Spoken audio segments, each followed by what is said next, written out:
मिंबर नूर पर रौनक अफरोज उलमाए ज़वील एहतराम, मेरी सुन्नी अवाम, सामिईन व सामिआत, अस्सलामु अलैकुम व रहमतुल्लाहि व बरकातुहू। अल्हम्दुलिल्लाह अल्हम्दुलिल्लाहि रब्बिल आलमीन वल आक़िबतु लिल मुत्तक़ीन वस्सलातु वस्सलामु अला मन कान नबिय्युम व आदमु बैनल माइ वत्तीन व अला आलिहि व अस्हाबिहि अत्तय्यिबीन अत्ताहिरीन, अम्मा बाद।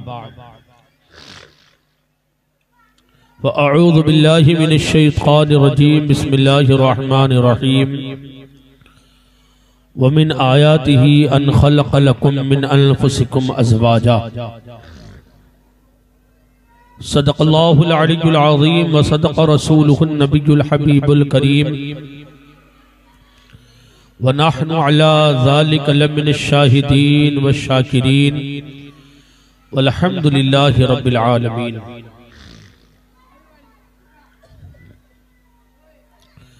आइए सबसे पहले हम आप इंतहाई अक़ीदत व मोहब्बत के साथ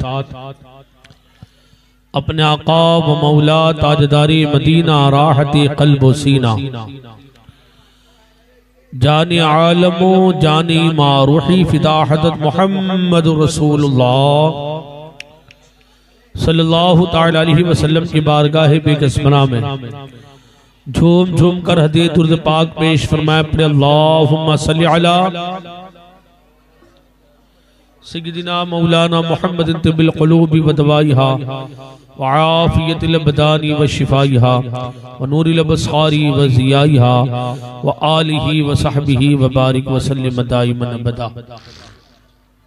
आप लोग के 12 बज गए क्या? ऐसा क्यों लग रहा है? मैंने कितनी प्यारी दावत दी आपको और आपने तवज्जो ही नहीं दी। एक बार और दावत देता हूँ, शायद आपके कानों तक ये दावत पहुंचे और आप लब्बैक कहें। एक मर्तबा बाबा से बुलंद दुरूद पाक पढ़े अल्लाहुम्मा सल्लि अला सय्यिदिना मौलाना मुहम्मदिन तिब्बिल क़ुलूबि व दवाइहा व आफ़ियतिल अबदानी व शिफ़ाइहा व नूरिल अबसारी व ज़ियाइहा व आलिहि व सहबिहि व बारिक व सल्लिम दाइमन अबदा। सलातु व सलामुन अलैका या रसूल अल्लाह, सलातु व सलामुन अलैका या हबीब अल्लाह सल्लल्लाहु तआला अलैहि वसल्लम। सबसे पहले ये महफिल शादी खाना आबादी की प्रोग्राम की महफिल है,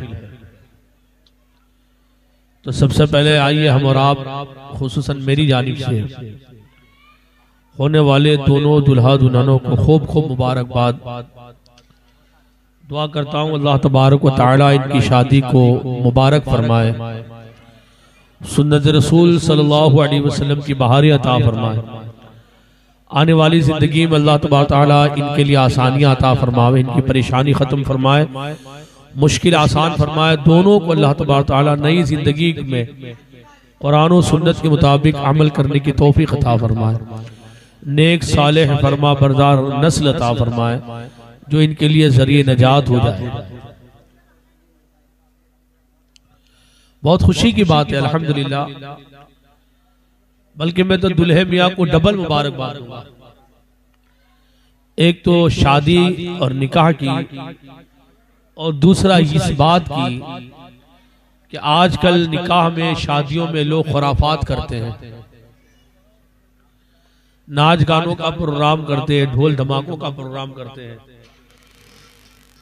ऐसे माहौल में जबकि सुन्नतों पर लोगों का अमल खत्म होता जा रहा है, मिलाद मुस्तफा सल्लल्लाहु अलैहि वसल्लम की महफिल का इनेकाद करके इन्होंने शैतान के चेहरे पर तमाचा लगाया और आने वाली नस्लों को एक राह दिखाने की कोशिश की है कि जब निकाह में रसूल सल्लल्लाहु अलैहि वसल्लम की सुन्नत मुबारका है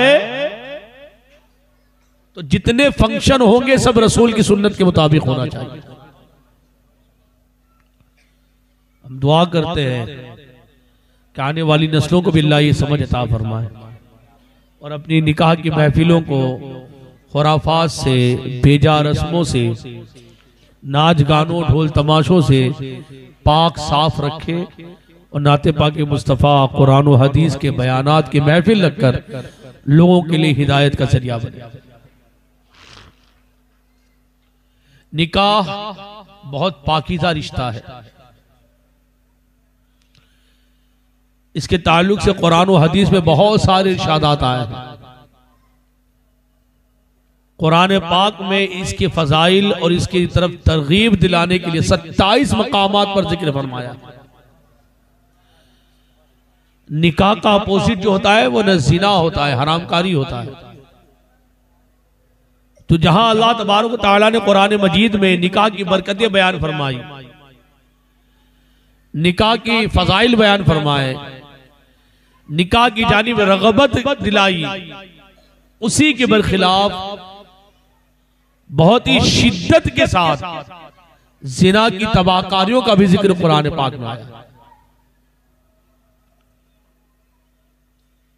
रसूलुल्लाह सल्लल्लाहु अलैहि वसल्लम का इरशाद गिरामी है कि निकाह को आसान करो और जिना खुद ब खुद मुश्किल हो जाएगा, होगा ही नहीं।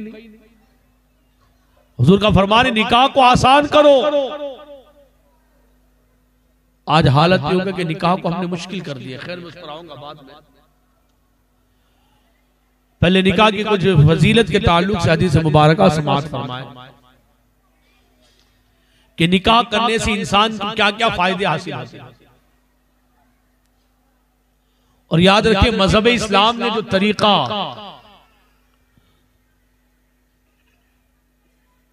निकाह का दिया है वो और किसी मजहब में मौजूद नहीं, और उसके जितने फायदे हैं किसी मजहब में ऐसे फायदे मौजूद नहीं।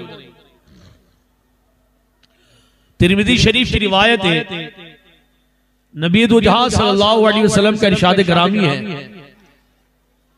कि निकाह, हुज़ूर अकरम रहमतुल्लाह अलैहि सल्लल्लाहु अलैहि वसल्लम का इरशाद गिरामी है कि 4 चीजें हैं जो अंबिया कराम की सुन्नतों में से है। 4 आदत है जो अंबिया कराम की सुन्नतों में से। पहला फरमाया हया, शर्मो हया, ये सारे अंबिया कराम की सुन्नत है। बल्कि इस्लाम में हया का मकाम तो ऐसा है जैसे कि बॉडी में सर का मकाम होता है। जिसकी हया नहीं उसे ईमान नहीं। तो 4 बातें हैं जो अंबिया कराम की सुन्नत मुबारका में से। पहली हया, जिसे आका ने फरमाया खुशबू लगाना, यह भी अंबिया कराम की सुन्नत है। अंबिया कराम की तीसरी सुन्नत मुबारका जो अर्ज की बयान की गई वो ये है मिसवाक करना। ये भी सारे अंबिया कराम की सुन्नत मुबारका। और फरमाया चौथी निकाह करना।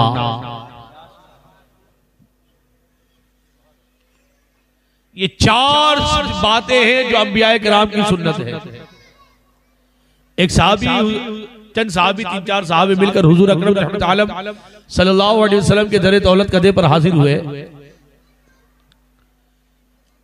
अज़वाजे मुताहरात में से किसी ज़ौजे मोहतरमा उम्मुल मोमिनीन से अर्ज की कि हुजूर अलैहिस्सलातु वस्सलाम की इबादत के मामलात जो है वो हमें बयान फरमाए। साहबी थे ना, हुजूर का की आदत सीखने गए थे कि हुजूर किस तरीके से इबादत करते हैं। तो उम्मुल मोमिनीन ने अर्ज की ऐसा ऐसा जो तरीका था, हुजूर ऐसे इबादत करते, ऐसे इबादत करते, ऐसे इबादत करते, ऐसे इबादत करते। तो जो चंद सहाबी कराम रज़ियल्लाहु ताला अलैहिम अजमईन गए थे उनको कुछ कम लगा। उनको ये लगा कि रात भर हुजूर इबादत करते होंगे, सोते नहीं होंगे, वगैरह वगैरह ऐसी बातें। तो उनमें से एक ने कहा कि आज से रात भर मैं नमाज अदा करूंगा। उन्होंने ये तय किया कि मैं आज से रात भर नमाज पढ़ूंगा, सोऊंगा नहीं। दूसरे ने कहा कि आज से मैं दिन भर रोजे रखूंगा, रोजाना रोजे रखूंगा, दिन में खाऊंगा पीऊंगा नहीं, नियत इबादत की। तीसरे ने कहा मैं शादी ही नहीं करूंगा। तीन साहबी गए थे, तीनों ने अपने अपने हालात बयान किए। हुजूर अकरम रहमत आलम सल्लल्लाहु अलैहि वसल्लम को खबर पहुंची तो हुजूर अकरम रहमत आलम सल्लल्लाहु अलैहि वसल्लम तशरीफ लाए और फरमाया तुमसे ज्यादा मैं रब से डरने वाला हूं, तुमसे ज्यादा रब का मकबूल हूं मैं। कौन है मियां हुजूर से ज्यादा अल्लाह से डरने वाला? कौन है हुजूर से अल्लाह तबारक तआला का कुर्ब पाने वाला? हुजूर से ज्यादा कोई नहीं। फरमाया तुमसे ज्यादा मैं डरने वाला हूं, तुमसे ज्यादा मैं अल्लाह का मकबूल हूं, लेकिन मैं सोता भी हूं, मैं खाता भी हूं। कुछ देर इबादत, कुछ देर सोना, कुछ देर इबादत, कुछ देर सोना, ऐसा नहीं है कि सिर्फ मैं जागता ही रहता हूं, नमाज़ ही पढ़ता हूं। बशरी तकाज़े भी लगे हैं ना, इंसानी लिबास में हुजूर तशरीफ लाए हैं तो बशरी तकाज़े भी होंगे। तो फरमाया मैं सोता भी हूं, मैं इबादत भी करता हूं, और ऐसा भी नहीं कि मैं लगातार रोजे ही रखता हूं, मैं खाता भी हूं और मैं निकाह भी करता हूं, मैंने शादी भी की है। लिहाजा इस्लाम में साधु संत वाला मामला नहीं है कि पंडित बन जाओ खत्म हो जाओ। ये तो बड़ी बेफिक्री की बात है। किसी की जिम्मेदारी होगी नहीं तो टेंशन क्या। असल मर्दानगी तो ये है कि किसी को लाओ और उसको पाल कर दिखाओ। असल मर्दानगी तो ये है कि उससे नस्ल चलाओ और उसको आदत व अतवार सिखाओ, उनके लिए हलाल कमाई के लिए पसीना बहाओ। तो बड़ा शॉर्ट फॉर्म कर दिया और उसको पवित्र बना दिया।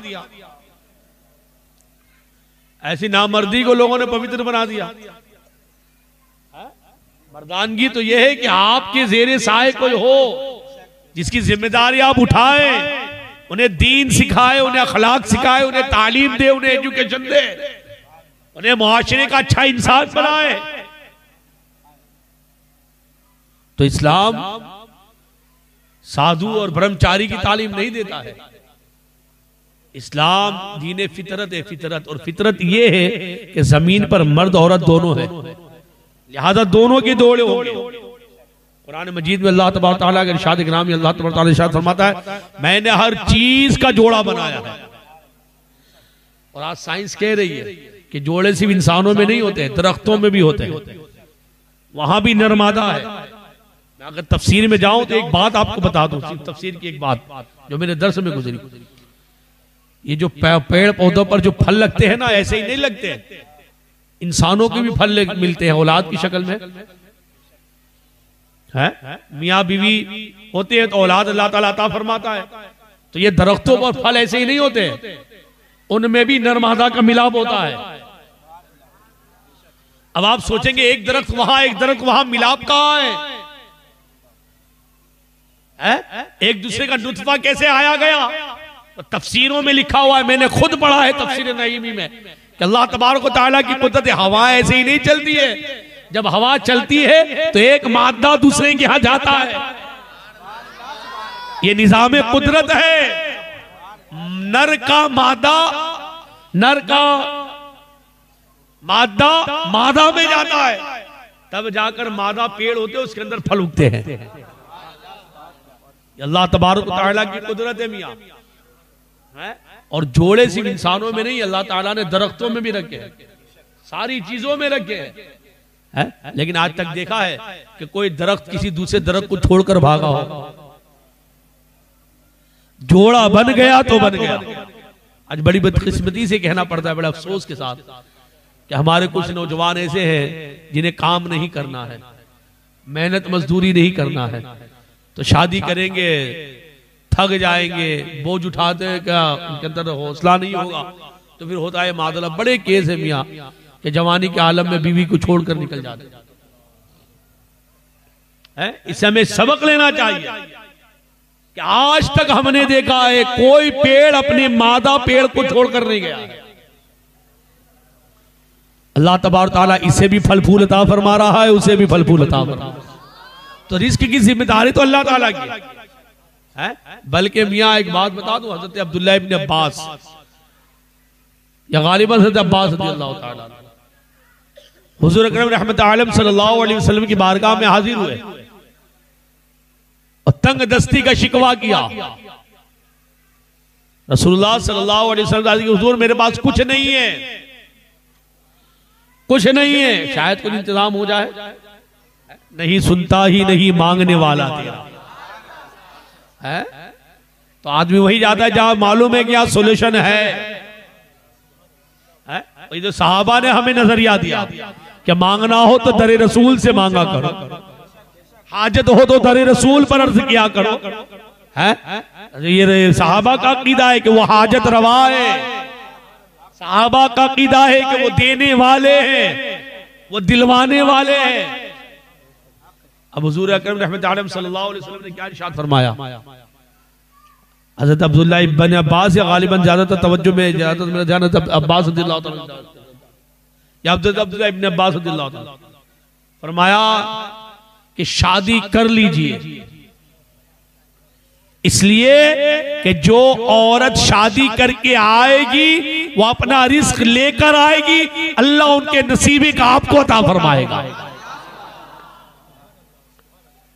तो ये ताने भी बड़े बुरे हैं कि मैं खिलाता हूं, मैं पहनाता हूं, मैं उड़ाता हूं, मैं रहने के लिए देता। नहीं, तुम्हें जो मिल रहा है ना वो आने वाली अपना नसीबा लेकर आई है। तो अपनी कमाई पर इतराना नहीं, ये जो खिला रहे हो ना इस पर इतराना नहीं। मेरे आका सल्लल्लाहु अलैहि वसल्लम का इरशाद गिरामी है, अगर बेरोजगार हो आने वाली आएगी, अल्लाह उसके नसीब का तुम्हें अता फरमाएगा। और एक हदीस मुबारका में इरशाद रसूल सल्लल्लाहु अलैहि वसल्लम यूं भी है कि जो तुम अपने अहल अयाल पर खर्च करते हो, अल्लाह तबारक व तआला उसके बदले में तुम्हें सदक़े का सवाब अता फरमाता है। तो ये ज़ाय जाने वाला नहीं है। और कभी अपने हाथों से अपनी बीवी को लुकमा उठा कर देना, शैतान मारे शर्म के मर जाएगा, क्योंकि शैतान चाहेगा ही नहीं कि मियां बीवी में मोहब्बत हो। तो शैतान को अगर जलील करना हो, बीवियों से प्यार करो, बीवी शौहर से प्यार करे, जितनी मोहब्बत होगी शैतान उतना जलील होगा। तो आपस में एक दूसरे को ताने देने नहीं होना चाहिए। अच्छा, एक अपने माशरे की इस्लाह कर दो, ये बड़ी हमारे यहां बड़ी बात है। नौजवानों अपनी जबान सुधारो, नौजवानों अपना कैरेक्टर सुधारो, खुसूसन मियां बीवी के ताल्लुक से। देखिए हमारा नजरिया होता है कि बीवी हमारी इज्जत करे, ठीक है। कुरान ने कहा है रिजालो कव्वामून अला निसा, मर्द औरतों पर हाकिम है। ये जरूर है, तो वो सोचते कि मैं हाकिम हूं तो इज्जत मेरी हो। याद रखिए, जो आपको चाहिए ना पहले आपको देना पड़ेगा। अगर आप चाहते हैं कि आपकी इज्जत हो तो आप पहले बीवी की इज्जत करो। हमारी जबान को पहले सुधारना होगा। पहली बात तो यह है कि बीवी को कभी तू से मत बोलो, ये हमारा का आम मामला है। तेरे को क्या नहीं, तू लाई नहीं, तूने पानी नहीं ला के दिया, नहीं मियां वो आपकी बीवी है। दूसरे लफ्जों में कह दीजिए वो आपके बच्चे की अम्मा है। और एक हदीस सुना दे रहा हूं, आपका दिल खुश हो जाएगा। हुजूर अकरम रहमत आलम सल्लल्लाहु अलैहि वसल्लम का इरशाद गिरामी है, उन्होंने फरमाया है नौजवानों निकाह करो, कि निकाह सबसे ज्यादा निगाहों को झुकाने वाला और शर्मगाह की हिफाजत करने वाला है। तो ये जो आई है ना, ये आई है ना, ये आने के साथ हमारे अंदर तकवा आया है। जो निगाहें भटक रही थी ना, इसके आने से निगाह महफूज हो गई। ये जो आने वाली है ना, आने से पहले शर्मगाहें भटक रही थी। तो लिहाजा जो हमारे अंदर तकवा ला दे उसको बेइज्जत नहीं किया जाता है, इज्जत दी जाती है। एक मतलब बीवी को आप बोलकर देखिए मियां, वो आपको जिंदगी भर आप बोलेगी। खाने से पहले पहला लुकमा अपनी बीवी के मुंह में दीजिए, वो जिंदगी भर आपकी खिदमत करती रहेगी। क्या मजाल है कि अपने अब्बा अम्मा के घर जाए बगैर आपको पूछे। लेकिन जब हम खुद ही इज्जत नहीं देंगे, हम खुद ही तू तड़ाक करेंगे, तो मियाँ वो कहाँ जाएगी। बड़ी उम्मीदें लेकर आती है, याद रखिए। हम शादीशुदा है, बहुत सारे लोग शादीशुदा है, काफी हमें तजुर्बा है। एक बीवी की नजर में उसके शौहर से बड़ी कोई दुनिया नहीं। वो बीवी चाहती है कि शौहर मुझे इज्जत दे, मुझे रिस्पेक्ट दे, और जिस बीवी को ये मिल जाता है ना, वो समझ जाती है सारी दुनिया की सबसे बेहतरीन औरत में। चाहे उसको आप रहने के लिए अच्छा दो, अच्छा देना चाहिए, लेकिन ये कि बंगला गाड़ी तो ना दो, लेकिन रिस्पेक्ट दो, ये बहुत बड़ी बात है। सैयदा आयशा सिद्दीक़ा रज़ियल्लाहु ताला अन्हा का बयान है, उम्मुल मोमिनीन, आप हदीस मुबारक और तवारीख पढ़िए आप। फरमाती हुजूर अकरम रहमत आलम सल्लल्लाहु अलैहि वसल्लम घर के कामों में हमारे हाथ बढ़ाया करते थे।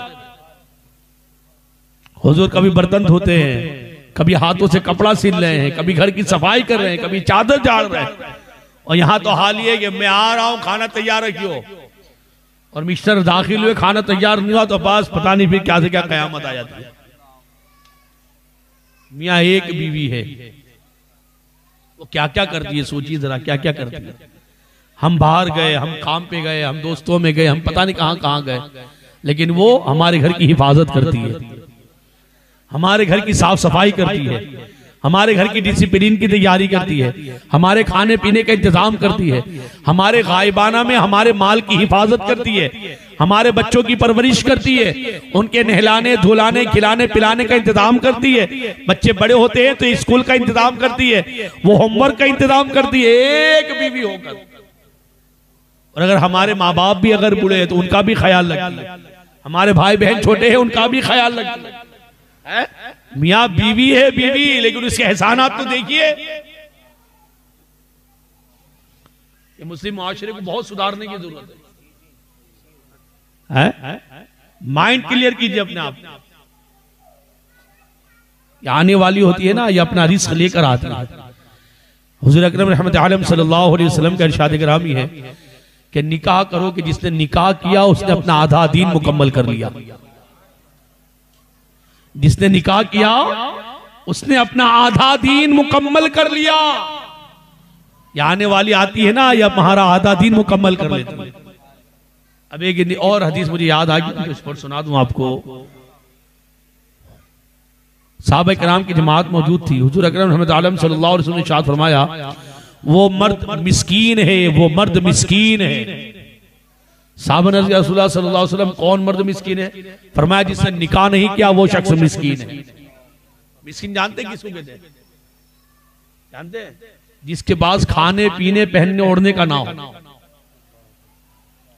हुजूर ने फरमाया, वो मर्द मिस्कीन है, वो मर्द मिस्कीन है जिसने निकाह नहीं किया। साहबा ने अर्ज़ किया, रसूलुल्लाह सल्लल्लाहु अलैहि वसल्लम, क्या उसके पास मालो दौलत है तब भी? माल दौलत होने के बावजूद वो शख्स मिस्कीन है? हुजूर अकरम सल्लल्लाहु अलैहि वसल्लम, हाँ हाँ, जिसने निकाह नहीं किया वो मर्द मिस्कीन है। फिर हुजूर ने फरमाया, वो औरत मिस्कीन है, वो औरत मिस्कीन है जिसने निकाह नहीं किया। साहबा ने कहा, रसूलुल्लाह सल्लल्लाहु अलैहि वसल्लम, वो औरत अगर माल वाली हो तब भी? हुजूर ने फरमाया, हाँ हाँ, माल वाली हो तब भी। शरे बयान फरमाते हुए मुहद्दिसीन ने यहां तक लिखा है कि जिसने निकाह नहीं किया, मर्द हो या औरत, मिस्कीन इसलिए है कि माल हो और राहत ना हो, माल हो और सुकून ना हो, तो वाक़िअतन ऐशा सख्त मिस्कीन है। इसलिए अल्लाह ताला ने फरमाया, वमिन आयातिही अन खलक़ लकुम मिन अनफुसिकुम अज़वाजा, कि अल्लाह की निशानियों में से कि उसने तुम में जोड़े बनाए, लितस्कुनु इलैहा, ताकि तुम उससे सुकून हासिल करो।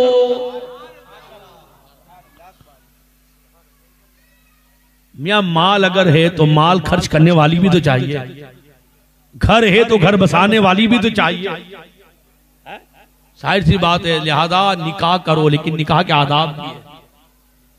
सबसे पहली बात ये बयान कर दी जाए कि निकाह किस तरह किया जाए, जिसको हम शादी कहते हैं। एक बहुत बड़ा अलमिया है कि आज हम शादी करने निकलते हैं तो हमारे मुस्लिम मुआशरे में 90% शादियां कर्ज पर हो रही है, उधार लेकर हो रही है। उस 90% में 50% ऐसे हैं जो ब्याज लेकर कर्ज लेते हैं, सूद पर कर्ज लेते हैं। हालांकि इस्लाम ने ये तालीम दी है कि निकाह को आसान करो। अब आपको मैं बता दूं, निकाह के लिए 50,000 रुपए की जरूरत नहीं है, बल्कि अगर हमारे अंदर दीनदारी हो, अगर हमारे अंदर समझदारी हो, अगर हमारे अंदर सुन्नत रसूल पर अमल का जरिया हो, मैं दावा आपके सामने पेश कर रहा हूं, फिर दलील भी दूंगा, तो हमारे जमाने के मुताबिक हद से ज्यादा 10,000 रुपए में शादी हो जाएगी। 10,000 रुपए में शादी हो जाएगी। 10,000 रुपए से 1 रुपया ज्यादा नहीं लगेगा। अब ये माल रुपया ज्यादा लग क्यों रहा है, उसकी चंद वजह। पहले तो रस्में आ जाती हैं, दूसरा दिखावा आ जाता है, तीसरा बड़ों का खर्चा देखकर मिडिल क्लास खर्चा करने लगते हैं। अच्छा, रस्मों को खलास करना है तो औरतों को कंट्रोल करना पड़ेगा। हम सुन्नत की बात करते हैं, वो रस्में की बात करती है। तो खुदारा माए बहनें रस्मों को दफन करें, सुन्नतों पर अमल करें। और रही बात दिखावे की, तो शादियों में दिखावा ना देखो। दिखावा देखना है तो 5 टाइम के नमाजी को देखो, उसके दिखावे पर अमल करो। वो 5 टाइम मस्जिद जा रहा है, मैं भी जाऊंगा, ये काहे को कि उसने 1000 आदमी को खिलाया तो मैं भी खिलाऊंगा, ये क्यों? अगर दिखावे पर अमल करना ही है तो सुन्नते रसूल वाले के दिखावे पर अमल करो। उसने जुल्फे रखी तो मैं भी रखूंगा, उसने दाढ़ी मुबारक रखी तो मैं भी रखूंगा, वो मिसवाक करता है तो मैं भी करूंगा, वो इस्लामी लिबास पहनता है तो मैं भी करूंगा। इस पर आइए आप। अब आइए मैं आपको दिखाऊं 10,000 रुपए में शादी कैसे होगी। दावा तो कर दिया ना आपको कि क्या हजरत कैसी बात कर रहे हो, 10,000 रुपए तो खाली मंडप आता है और 10,000 रुपए तो खाली दूल्हा बनता है। तो मैं आपको बताता हूं, शादी करने के लिए मंडप की जरूरत है।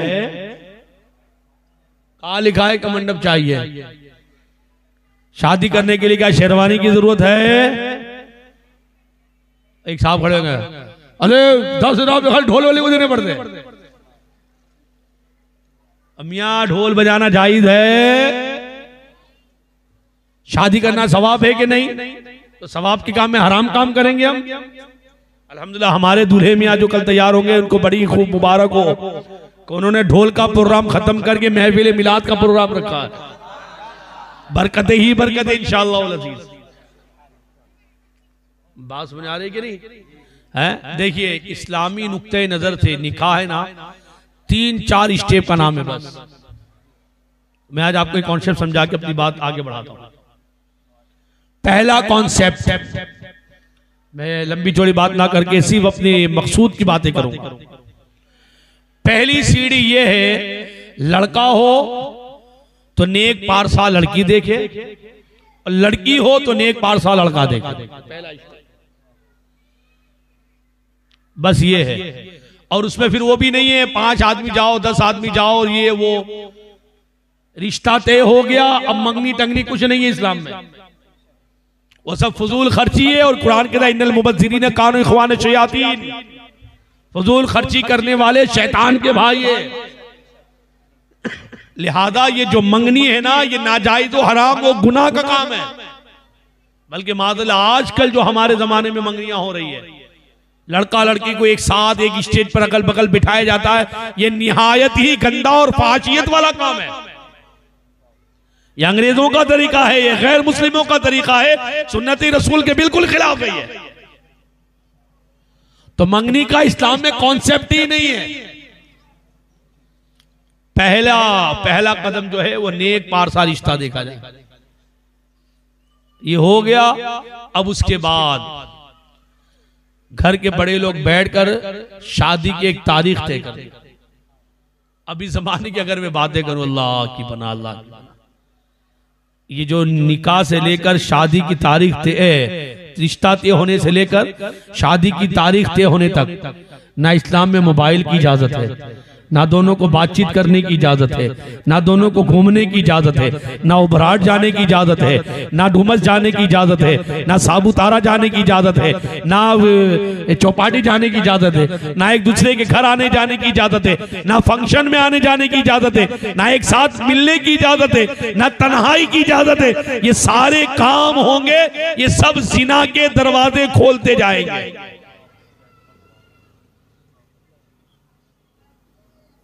मुसलमानों स्टॉप, इसको स्टॉप करो, रोको।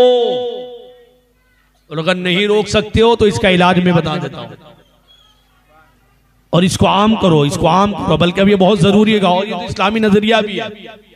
जैसे ही रिश्ता तय हो जाए 4 लोगों में बिठाकर निकाह कर दो। सबसे बेहतरीन, फिर चाहे उभराट जावे, फिर उभराट में जावे कि फिर साबुतारा जावे कि डुमस जावे कि फंक्शन में जावे, ना कौम बोलेगी, ना अब्बा बोलेंगे, ना ताऊ बोलेंगे, ना शरीयत में कोई नुकसान। बात समझ आ रही है? तो ये आम कीजिए, और ये इस्लामी तरीका है, इस्लामी तरीका कि जैसे ही रिश्ता तय हो जाए निकाह कर दिया जाए। फिर आप कहोगे हजरत फिर रुखसती, तो रुखसती 6 महीने बाद, साल भर के बाद, 2 साल के बाद, और कोई जरूरी नहीं कि उसके बाद फिर वो कैसे कहते हैं सुहागरात, कोई जरूरी नहीं।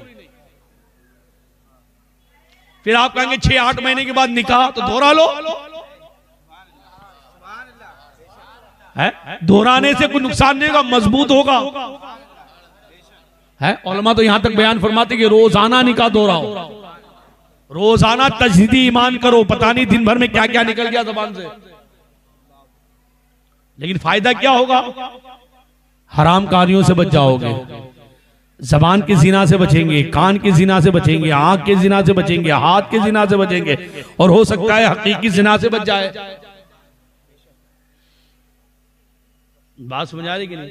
तो जिनके कच्चे नाते हैं और रात भर पड़े रहते हैं, वो सुबह उठकर फौरन निकाह कर ले, उनके माँ बाप की समझदारी दिखाए, ताकि बच्चे हमारे, मुझे तो खौफ है कि आगे चल के ये जो कॉन्सेप्ट बढ़ा और आगे चलकर क्या होगा, ऐसा ना हो कि हमारे दरमियान हराम नस्ल राई हो जाए। बच्चे पहले पैदा हो रहे, निकाह बाद में हो रहा है। तो उसका रोकथाम का एक ही तरीका है कि जैसे ही निकाह हो, जैसे रिश्ता हो जाए फौरन निकाह कर दिया। तो मैं अर्ज कर रहा था कि इस्लाम में जो शादी की स्टेप है, पहला स्टेप ये है कि नेक रिश्ता देकर रिश्ता कर दिया जाए। उस दौरान ना मंगनी का कॉन्सेप्ट है, ना मोबाइल का कॉन्सेप्ट है, ना मिलने का कॉन्सेप्ट है, ना एक दूसरे के घर आने जाने का कॉन्सेप्ट है, ना किसी बाग बगीचे में आने जाने का कॉन्सेप्ट। ये अपने घर, वो अपने घर बस है तो है, जैसे पहले थे वैसे अब है। दूसरा स्टेप ये आता है कि घर के बड़े बुढ़े मिलकर निकाह की एक तारीख फिक्स कर लें, इतने टाइम उतने टाइम। तीसरा स्टेप ये आता है कि मुकर्ररा तारीख पर चंद लोग यहां से बारात की शक्ल में दुल्हन के घर जाए, या जहां पर भी मस्जिद हो, जो भी तय किया हो जगह, उस इलाके में जाए, वहां जाकर इजाब कबूल हो गवाहों की मौजूदगी में। अब लड़की आ नहीं सकती है तो वकील रखा गया, तो वकील अपनी मुवक्किला का निकाह करा दे। निकाह हो जाए तो छुआरे तकसीम कर दे बस। ये कॉन्सेप्ट ही बड़ा गलत है कि बारातियों को खाना खिलाना। इसको अगर लाजमी तौर पर हम करते तो आखिरत में इसका जवाब देना होगा। ये लड़की वालों पर जुल्म है, इस्लाम ने ये कॉन्सेप्ट रखा ही नहीं है। हमारे यहां तो मामला क्या होगा कि नहीं, बारातियों को खिलाना ही पड़ेगा। जब इस्लाम में पड़ेगा ही नहीं तो हम क्यों पढ़ा रहे हैं? इस्लाम ये कह नहीं रहा है कि बारातियों को खिलाना ही पड़ेगा। जब शरीयत ने ये कह दिया है कि बारातियों को खिलाने की जरूरत नहीं है, बल्कि नहीं खिलाया जाएगा, तब हमें भी ये चाहिए कि हम लड़कियों वालों पर बोझ ना डालें। निकाह की महफिल हुई, ठीक है, हो गया, खत्म हो गया। अब लड़की को दुल्हन के लिबास में, अच्छा यहां पर भी अब मेरी माए बहनें खास तवज्जो दे, और हमारे माशरे के बड़े बुढ़े और जो कहलाते हैं वडील लोग, उनको भी खास ध्यान दें। हमारे एक बड़ी अजीब बात होती है, दुल्हन की रुखसती होती है तो दुल्हन के वहां से वो कहते ना 50 समझना जाएगी। क्या जरूरत है भाई? 50 जाएगी तो 50 के लिए शरबत का इंतजाम करो, फिर औरतें जाएगी तो अपनी वो सब रस्में दिखाएंगी, सब पता नहीं क्या क्या क्या क्या। इस्लामी नजरिया ये है कि लड़के वालों के यहां से 2 3 4 औरत बस। इस्लामी शादी बता रहा हूं मैं, 2 3 4, और दुल्हन को पर्दे में रखकर। हमारे यहां तो आजकल घूंघट उड़ाने की जरूरत ही नहीं, वो हमारे बड़े बुढ़े करते थे घूंघट की बातें। आजकल लड़की का चेहरा लड़के से पहले तो वो वीडियोग्राफर वाला देख लेता है, जरा यूं फिरो, जरा यूं फिरो, जरा यूं करो, जरा वो करो, तो सारी एक्शन लड़के से पहले तो लड़का वो वीडियो वाला कर लेता है। क्या किस बेहयाई की जानिब हम जा रहे हैं, किस बेगैरती की जानिब जा रहे हैं। वीडियोग्राफी का मामला ही नहीं है हमारे यहां, और फिर ऐसी यही तो बिल्कुल ना जाए तो हराम है, जिनके अगर जायज भी है तो ना महरम की, और जो बाहर हराम है वो अंदर हराम है। तो वो आ जाओ 10,000 में से माइनस होगा कि नहीं, जो हमारा खर्चा उसमें से माइनस होगा कि नहीं, 10,000 कैसे होगा आपको बता रहा हूं। तो वीडियोग्राफी का भी माइनस कीजिए, आप मोबाइल का माइनस कीजिए, घूमने का वो बरात का सब माइनस करना है हमको, बारातियों के खाने का माइनस करना है क्या नहीं। अच्छा शेरवानी है, कोई जरूरी नहीं कि दूल्हा शेरवानी ही पहने फिर घोड़े पर ही बैठे। बताओ कौन से साहबी ने घोड़े पर बैठकर निकाह किया है? अहले बैत में से कौन घोड़े पर बैठ कर गया था, कोई बता दे। अभी बड़ा अजीब मामला है, वो दूल्हे में चक्कू लेकर फिरते हैं। भाई दूल्हा बनाए हो कि डाकू बनाए हो?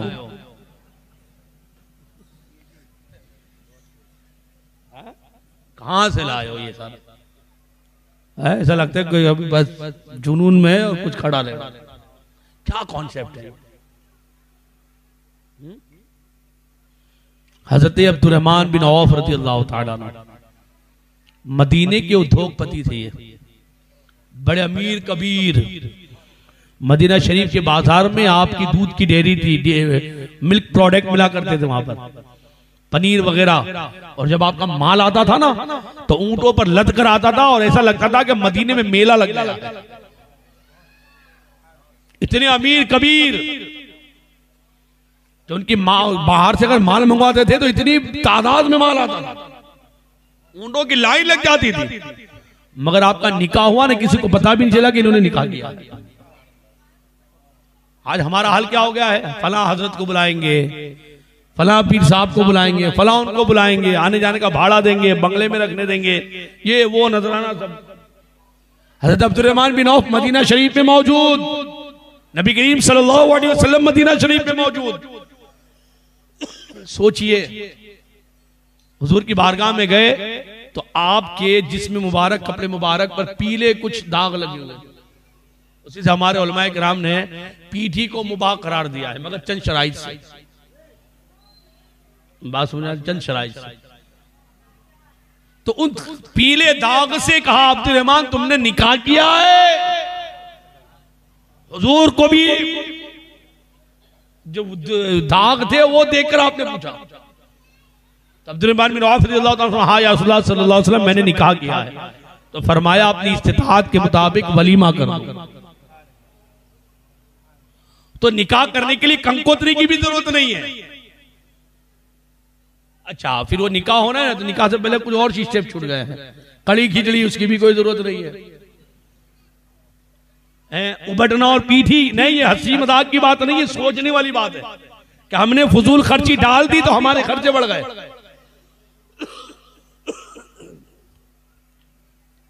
कुछ भी नहीं है, मीनी पेठी ये सब कोई रस्म नहीं है।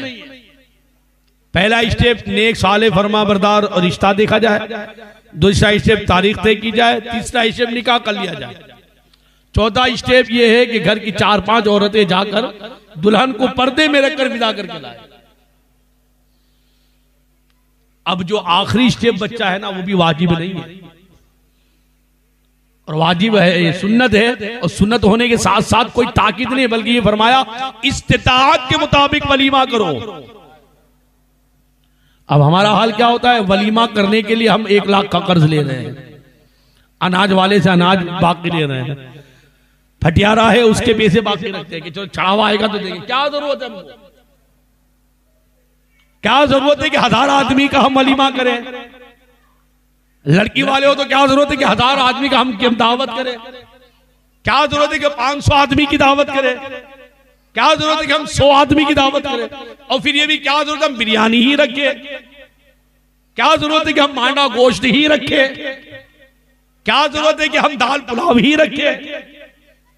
कोई जरूरी नहीं। आपको हैरत होगी, हमारे आका सल्लल्लाहु अलैहि वसल्लम ने कितने निकाह फरमाए?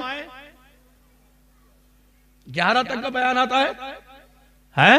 और मेरे आका कौन? मेरे आका फरमाते हैं अल्लाह युती वाना कासिम, अल्लाह अता फरमाने वाला है, मैं बांटने वाला। अल्लाह तो फरमाते नहीं सुनता ही नहीं मांगने वाला तेरा। कौन देता है देने को मुंह चाहिए, देने वाला है सच्चा। समझे इस शेर को? समझे आप? कौन देता है देने को, देने के लिए मुंह चाहिए, हाथ चाहिए। किससे दिया जाता है? मुंह से देते कि हाथ से देते? बोलिए। हाथ से देते ना कोई भी चीज, आला के देने के तो मुंह चाहिए। क्या मतलब? क्या मतलब? मियां वो और होंगे जहां देने के लिए हाथ चाहिए। ये दरे मुस्तफा है, लबहाए मुबारक हिले के काम हो जाता है। देने के लिए मुंह चाहिए, कोई मुंह से देकर तो दिखाए, जहां तेरा काम हो जाएगा।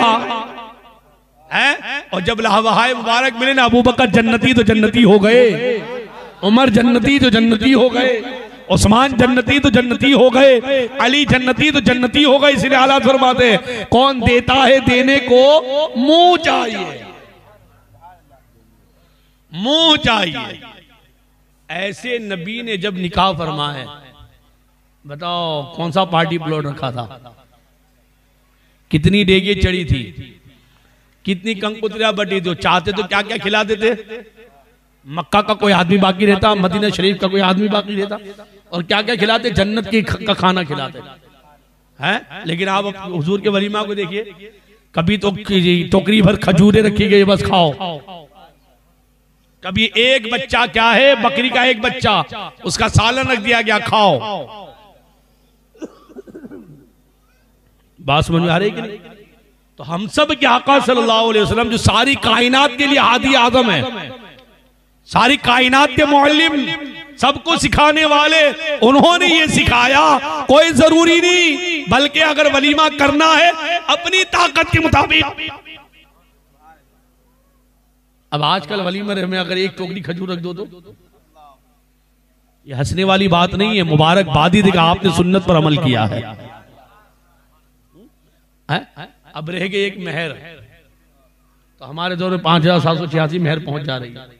बताओ जो तरीका मैंने बयान किया, 10,000 में निकाह हो जाएगा कि नहीं? क्या जरूरत है मियां? हम आज हम किसी को दावत नहीं देंगे तो बदले में क्या होगा? वो हमें दावत नहीं देगा, यही होगा ना। और दावत नहीं देगा तो दुश्मनावट तो नहीं होगी ना। ठीक है, हमने नहीं दी, हमारी ताकत नहीं थी, उन्हीं की नहीं, लेकिन हम कर्ज तो नहीं लेंगे, हम सूद में तो नहीं जाएंगे। किसने कहा? इस्लाम ने। इस्लाम ने शादी का कॉन्सेप्ट दिया है, कर्ज का कॉन्सेप्ट नहीं दिया है। इस्लाम ने निकाह का कॉन्सेप्ट दिया है, सूद का कॉन्सेप्ट नहीं दिया है, सूद को हराम करार दिया है। तो लिहाजा अगर शादी करो तो रस्मों से पाक शादियां करो, शादियां करो तो फजूल और खुराफात से पाक शादियां करो। मियाँ बड़े बोलने की बात है, बड़े बोलने की बात है। आप देखिए, आप निकाह हो जा रहे हैं, निकाह होने के बाद हमारे यहाँ नौजवान वो फेस उड़ाने की बातें, वो हाव हल्ला मचाने वाली बातें। मियाँ सुन्नी मुसलमान है हम। कौन है सुन्नी? कौन? जो गौसे आजम का मानने वाला है। कौन है? गौसे आजम का मानने वाला है। और गौसे आजम का मानने वाला कभी चिल्लाएगा? सुन्नी कौन? जो गरीब नवाज का मानने वाला है। गरीब नवाज का मानने वाला कभी सुन्नत से हटेगा? हाँ, तो हरगिज हरगिज अपनी शादियों में आप ना गाना बजाएं, ना ढोल तमाशे रखें, ना आतिशबाजियों का मामला करें, ना बम धड़ाके करें। अगर करना ही है तो नाते पाक मुस्तफा की गूंज उठाएं, दुरूद पाक के नगमे गाएं, कसीदा पढ़े, हमदे बारी ताला पढ़े, तिलावत कलाम पाक का मजमा लगाए, उसकी महफिल लगाया। जिस तरीके से हमारे दूल्हे मियां ने ये महफिल सजाई है, हर निकाह में ये महफिल होना चाहिए, हर निकाह में ऐसी महफिल होना चाहिए। बल्कि मैं तो ये कहता हूं कि जब निकाह हो तो उस निकाह से पहले तकरीर होना चाहिए 5-10 मिनट। आज कितनी ही बातें हैं निकाह में खुराफात की, हमें मालूम है, इस वजह से कि हम उलमा से सुनते नहीं है। और अब तो बड़ा डर लगने लगा है मियाँ, सुनाने जाओ तो लोग 200-500 आदमी लेकर हमला करने आ जाते हैं। इस तरीके से दीन कैसे पहुंचेगा मियाँ? उलमा को दबाओगे तो नस्लें फिर दीन नहीं सीख पाएगी। जो आलिम को अल्लाह ने जुर्रत और हिम्मत अता फरमाई, अगर वो खुलकर बोलते हैं तो पब्लिक उनका खुलकर साथ देना चाहिए। कि आप बोलिए, आप नहीं बोलेंगे तो हमारी नस्लों को दीन नहीं पहुंचेगा। और जो मुखालिफत का, जो उन्हें समझाया जाएगा कि मियाँ अगर आपको अमल नहीं करना है ना करें, लेकिन जिसे अल्लाह हिदायत देगा उसे तो आप अमल करने दें। अगर आप खामोश कर देंगे बोलने वाले को तो फिर ये कौम को बोलने वाला, इस्लाह करने वाला कोई बात नहीं। बड़ी जरूरी की बात है। तो निकाह के जो ढोल खत्म करे, डीजे खत्म करे, गाने बजाने खत्म करे। हुजूर अकरम रहमत आलम सल्लल्लाहु अलैहि वसल्लम का इरशाद करामी है कि गाना दिल में निफाक पैदा करता है, जैसा पानी खेती में सब्जा उगा दिया। तो हम मुनाफिक तो नहीं ना, हम तो मोमिन मुखलिस है ना। लिहाजा पता ही चला गाना बजाना ये मोमिनों की शान नहीं है, मुनाफिकों का तरीका है। कुरान पाक में अल्लाह रब्बुल इज्जत इरशाद फरमाता है, व मिनन नासी मन यश्तरी लहवल हदीस लियुदिल्ला अन सबीलिल्लाह। इसका तर्जुमा होता है व मिनन नासी मन यश्तरी, कि लोगों में से कुछ लोग ऐसे हैं जो लहवल हदीस को खरीदने वाले हैं। लहवल हदीस क्या होता है? मुफस्सिरीन इकराम ने फरमाया इससे मुराद गाना है, गाना। और ये क्या करता है? लियुदिल्ला अन सबीलिल्लाह, और वो अल्लाह के रास्ते से गुमराह करता है। जिन नौजवानों को इश्क़े रसूल में मचलना चाहिए, जिन नौजवानों को रसूल की तारीफ सुनकर मचलना चाहिए, वो गाना सुनकर मचले तो फिर क्या कहा जाएगा? हमारे यहाँ आतिशबाजी का कोई कॉन्सेप्ट नहीं है। मैं आप लोग के दरमियान बोल रहा हूँ, और आपके यहाँ ऐसा होता है कि पीठी लगी जाती है, उस वक्त ढोल बजाए जाते हैं। ये बड़ा बुरा है मियाँ। ढोल ये मोमिनों की शान नहीं है। अगर करबला में हम नजर करें तो इमाम हुसैन के खेमे में ढोल नहीं था, यजीदियों के यहाँ ढोल था। है? तो ढोल बजाना हुसैनियों का तरीका नहीं, यजीदियों का तरीका है। बात समझ आ रही कि नहीं? लिहाजा शादी करे, कर्ज से पाक होकर शादी करे, सूद से पाक होकर शादी करे, अपनी हैसियत के मुताबिक। अगर मेरे पास 50,000 है तो मैं शादी 50,000 ही में करूंगा, इससे ज्यादा मैं नहीं करूंगा। मैं नहीं 500 आदमी को दावत दूंगा, मैं 50 ही को दूंगा। मेरा एक वाकया का एक थोड़ी सी बात मेरी अपनी। मेरा एक शागिर्द है, दूर आनंद का रहने वाला है। उसका एक फोन आ गया कि हजरत मेरे भाई की शादी है और पैसों का इंतजाम करना है, कुछ आप मदद कर दे। तो मैंने कहा क्यों पैसों की आप इंतजाम कर रहे हैं? जितना आपके पास है आप उतना ही कीजिए ना। 50 की ताकत है तो 50 आदमी में शादी कीजिए, क्या जरूरत है कि 500 में शादी करें हम? लोगों से मांगने से अच्छा तो यह कि हम अपनी ताकत के हिसाब से रखें, ना कर्ज में जाए, ना किसी से कहें। कोई इस्लाम में कुछ भी नहीं है कि आप 1000 आदमी को दावत दो, 2000 आदमी को दावत दो, ये रस्म करो, वो रस्म, कुछ नहीं। नेक रिश्ता देखो, तारीख तय करो, निकाह करो, और 4-5 औरतें जाकर विदागरी करके लेकर आ जाए, और अपनी हैसियत के मुताबिक वलीमा करो, अपनी हैसियत। और हाँ, आज का ये साथ साथ ये भी पैगाम, मोबाइल के भी सिस्टम को खत्म करो, बातचीत की सिस्टम को खत्म करो, कच्चे नाते में घूमने फिरने की सिस्टम को खत्म करो।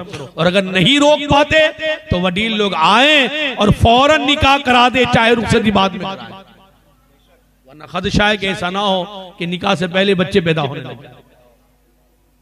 अल्लाह तबारक तआला हमें दीन की सही समझ अता फरमाए, दोनों दूल्हा दुल्हनों को खूब खूब बरकती अता फरमाए।